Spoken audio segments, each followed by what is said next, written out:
It is the 26th of March, 1945. The war in Europe is, by any reasonable measure, nearly won. Allied forces have crossed the Rhine. Berlin lies exposed. The Wehrmacht is collapsing from within. Its supply lines shattered, its generals exhausted, its soldiers surrendering in their tens of thousands. And yet, in a forward command post, somewhere in the heart of Germany, one of the most celebrated and most feared generals in the history of the United States Army is about to do something that will send a shockwave through the highest corridors of Allied command. Something that will leave Winston Churchill, the Prime Minister of Great Britain, momentarily speechless. Something that historians have debated and dissected for 8 decades. General George Smith Patton Jr. has just been ordered to stop. Not slowed, not cautioned. Stopped, stood down, pulled back from the most aggressive, the most audacious, and, Patton would argue, the most strategically vital advance of the entire Western campaign. And the order has come from the very top. Churchill himself, in coordination with Supreme Allied Commander Dwight D. Eisenhower, has made clear that Third Army is to halt its eastward push. The reasoning, as it will later be understood, is political as much as military. The Soviets are coming from the east. Agreements have been made at Yalta. Spheres of influence have been drawn on maps in warm rooms far from the front. Patton's advance threatens to upset all of it. What happens next is a moment of such remarkable defiance, or remarkable clarity, depending on where you stand, that it has entered the permanent record of the Second World War as one of its most extraordinary human episodes. Because Patton does not simply comply. He does not nod and telephone his corps commanders with revised instructions. He replies, and what he says stuns everyone who hears it. This is the story of that reply. And understanding it requires understanding the man, the moment, and the war that shaped them both. To fully appreciate what Patton was being asked to do, and why he refused, you must first understand the military situation as it stood in the spring of 1945. The Allied advance across Western Europe had been, by any historical standard, a logistical and operational miracle. Since the breakout from Normandy in the summer of 1944, Allied forces had swept through France, Belgium and the Netherlands, crossed the Moselle and the Meuse, survived the shock of the German counter-offensive in the Ardennes, and by February 1945 had pushed to the very banks of the Rhine itself. Patton's Third Army was the tip of that spear. Since its activation on August 1st, 1944, Third Army had advanced further, faster, and with fewer casualties per kilometre of territory gained than any comparable formation on either side of the conflict. By early 1945, it had liberated over 82,000 square kilometres of occupied Europe, taken more than 250,000 prisoners, and done so at a pace that left even sympathetic observers struggling to keep pace on their maps. But speed had become a problem as much as an asset. The faster Patton moved east, the closer his forces came to the agreed demarcation lines established at the Yalta Conference in February 1945. There, Roosevelt, Churchill and Stalin had carved post-war Europe into zones of occupation.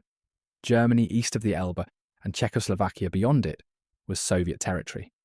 That was the agreement. That was the political reality. And that reality was entirely incompatible with the reality unfolding in Patton's forward positions, where the road to Prague lay open. The German resistance was crumbling, and his tanks had petrol in their engines and ammunition in their breeches. Eisenhower had already communicated to Stalin that American forces would halt at the Elbe. Churchill, increasingly alarmed by Soviet intentions in Eastern Europe, had nonetheless accepted that the agreements made at Yalta could not simply be discarded. British and American politicians were united, however reluctantly, in the view that pushing beyond the agreed lines would shatter the Allied coalition at the very moment it was needed most. Prague, in particular, had become a flashpoint. If Patton's Third Army reached the Czechoslovak capital before the Red Army, the diplomatic consequences would be severe. And so the orders came down. Hold, stand fast, do not advance further east. Not. Patton received those orders, read them, and said, by most accounts of those present in that room, words to the effect that he had not come this far to hand Czechoslovakia to the Russians on a political platter. The precise phrasing varies depending on the source. Patton himself records his feelings in his diary with characteristic bluntness, writing that stopping now was a terrible mistake, and that the Western Allies were going to have to fight the Russians eventually, so they might as well Do it now while we're still in the field and ready. That last sentence, those two clauses, are what stunned the room. It is worth dwelling on the audacity of what Patton had just said. This was not a junior officer grumbling about orders over a tin mug of tea. This was a four-star general, one of the most publicly celebrated military figures in the Western world, openly stating that he believed the Allied coalition should pivot, immediately, without pause, from fighting Nazi Germany to fighting Soviet Russia. That the war, in his view, was not ending, that it was merely entering a new phase, and that the moment to act was now, while American armour was fuelled and positioned and combat-hardened in a way it would never be again. Patton did not stop at diary entries. He made his position known to his superiors, including General Omar Bradley, commander of the 12th Army Group, and through him to Eisenhower. He pressed the case in staff meetings, he lobbied, he argued, and when it became clear that the political will for such an escalation simply did not exist, he did something almost more remarkable than open defiance. He complied. But he made absolutely certain that everyone above him understood what he believed they were giving away. The deeper strategic picture supports at least some of his concern. The Red Army's advance into Eastern Europe in 1944 and 1945 established Soviet dominance over Poland, Hungary, Romania, Bulgaria, Czechoslovakia, and the eastern half of Germany. A dominance that would endure, in one form or another, for the next 45 years. Whether an American advance to Prague would have materially altered that outcome remains a genuinely contested historical question. The Soviets had numerical superiority in the east that no rapid armoured thrust could have offset. But the symbolism and the negotiating leverage of having American forces in the Czechoslovak capital before the Red Army arrived would have been considerable. Churchill, for his part, appears to have been genuinely conflicted. His private telegrams from this period reveal a man who shared many of Patton's instincts about Soviet ambitions, whilst being acutely aware that publicly endorsing Patton's position would rupture the alliance at the moment the war against Germany still required it. If you are finding this story as fascinating as we do, a quick subscribe helps more than you know.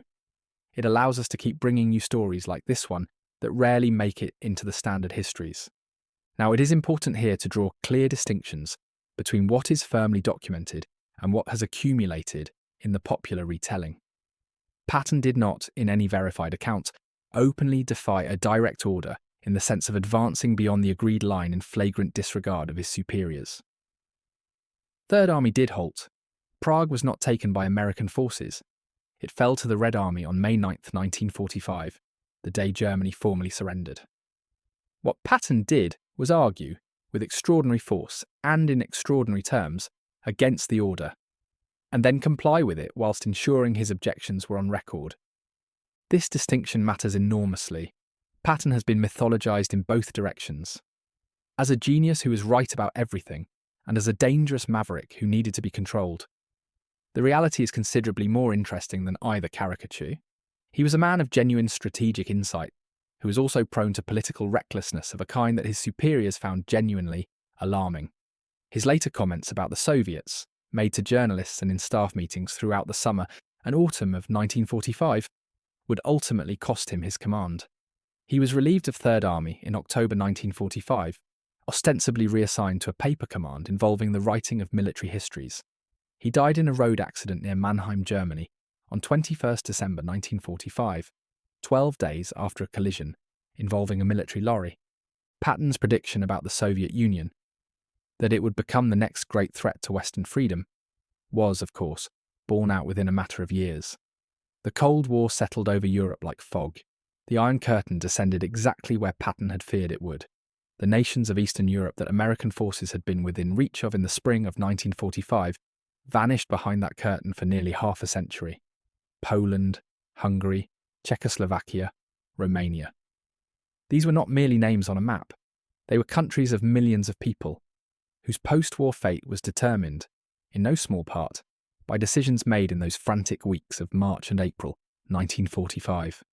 Whether Patton's proposed advance could have materially altered those outcomes remains genuinely unknowable. Military historians are divided.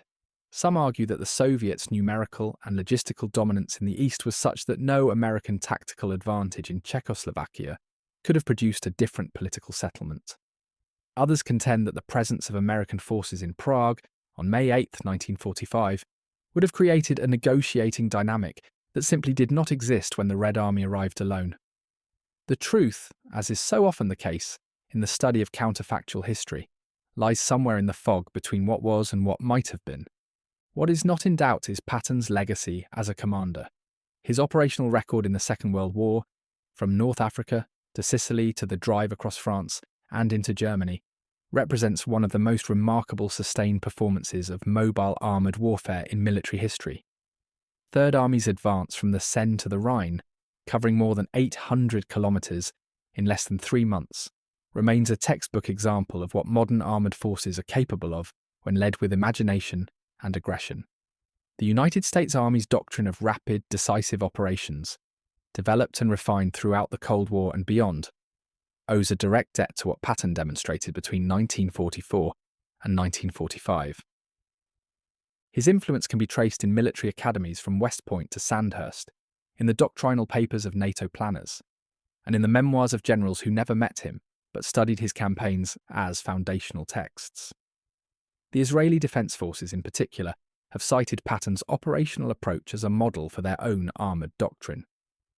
The deep, rapid thrusts that characterised the wars of 1967 and 1973 bear a recognisable Patton imprint. Return for a moment to that forward command post in March 1945. The maps on the table, the order in Patton's hand, the faces of his staff officers watching as the general reads it, sets it down and speaks. He had driven 3 years and 10,000 kilometres to stand at that table. He had crossed oceans and continents. He had fought in the dust of Tunisia and the rubble of Sicily and the mud of the Ardennes. He had pushed his men and his machines to the absolute edge of what either could endure. And now, with the enemy broken before him and the road to Prague open and the war almost won, he was being told to stop. He stopped. But not before he said, clearly and on record, what he believed would happen if the West did not press its advantage. Not before he put into words, blunt and unambiguous, the fear that had been forming in the back of every careful observer's mind since Yalta. Not before he made absolutely certain that when history looked back at this moment, there would be no confusion about what George Patton had understood and what those above him had chosen to ignore. He was not wrong about the Soviet Union. He was not wrong about the Iron Curtain. He was not wrong about the decades of tension and proxy conflict and division that would follow. What he was, what he remained to the very end, was a man who saw the strategic picture with unusual clarity and had neither the temperament nor the patience to pretend otherwise. Churchill was stunned, Bradley was alarmed, Eisenhower was resolute, and Patton stood down. But he made certain, absolutely certain, that everyone understood the cost. That is what makes this moment one of the most remarkable in the entire history of the Second World War. Not the defiance, not the compliance, but the extraordinary, uncomfortable, prophetic clarity of the man who did both at once.